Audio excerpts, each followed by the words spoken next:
Hello and welcome to my channel law notes academy. मैं आज आप सबको तलाक के ऊपर सुप्रीम कोर्ट की जो नई गाइडलाइंस आई हैं उसके बारे में मैं आपको बता रही हूँ कि जैसे ही आप सबको पता होगा, बेंगलोर के आर्टिफिशियल इंटेलिजेंस के इंजीनियर अतुल सुभाष ने जो सुसाइड किया है अपनी पत्नी और ससुराल वालों से प्रताड़ित होकर, क्योंकि उन्होंने उसके ऊपर झूठे 9 केसेस डाल दिए हुए थे। तो वो कौन कौन से केसेस थे मैं आपको पहले बताती हूँ।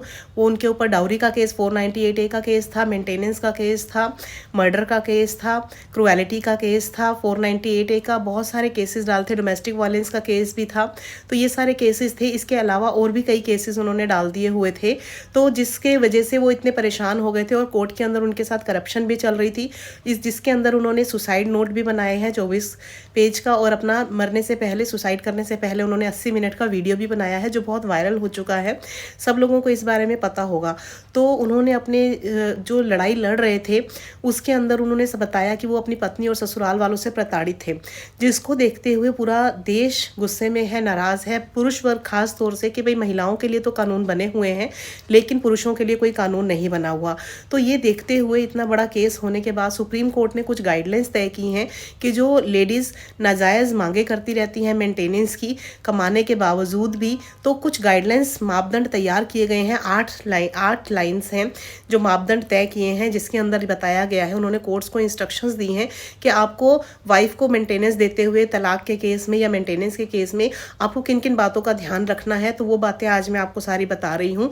ध्यान रख लीजिए किन किन चीज़ों को देखकर ही कोर्ट अब मेंटेनेंस फिक्स करेंगे, चाहे वो डिवोर्स का केस हो चाहे मेंटेनेंस का केस हो। ये सारी बातों का जरूर देखा जाएगा इसके अंदर, ठीक है।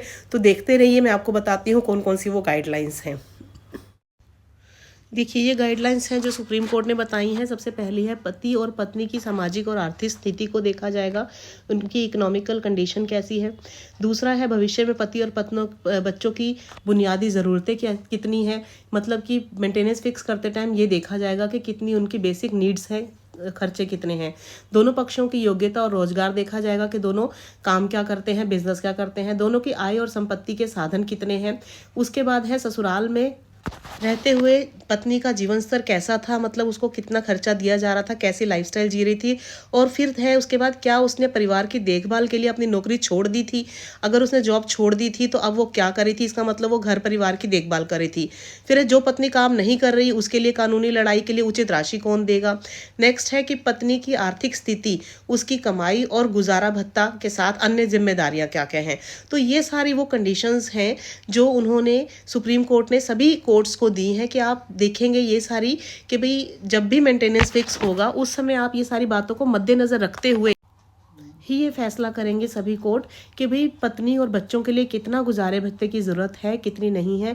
बहुत सी महिलाएं झूठे केस कर देती हैं अपने पति के ऊपर, बहुत सारी अपनी इनकम छुपाती हैं, उनके पास प्रॉपर्टी उनके नाम पे होती है जबकि हस्बैंड की इनकम उतनी नहीं होती है।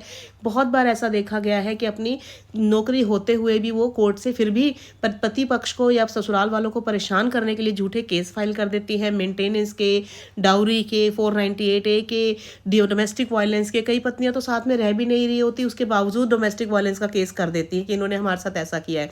तो ये सारी चीज़ों को देखते हुए तब भी वो अपना घर जब छोड़ के चली जाती हैं, तो ऐसा कई बार कोर्ट में देखा गया है कि कई झूठे केसेस ऐसे फाइल होते हैं।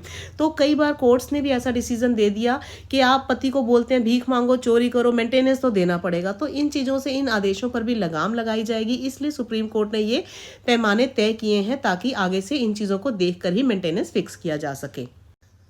तो ये सारी बातें थी जो आज आपको मैंने बताई कि ये गाइडलाइंस देखने के बाद ही मेंटेनेंस अब फिक्स किया जा सकेगा।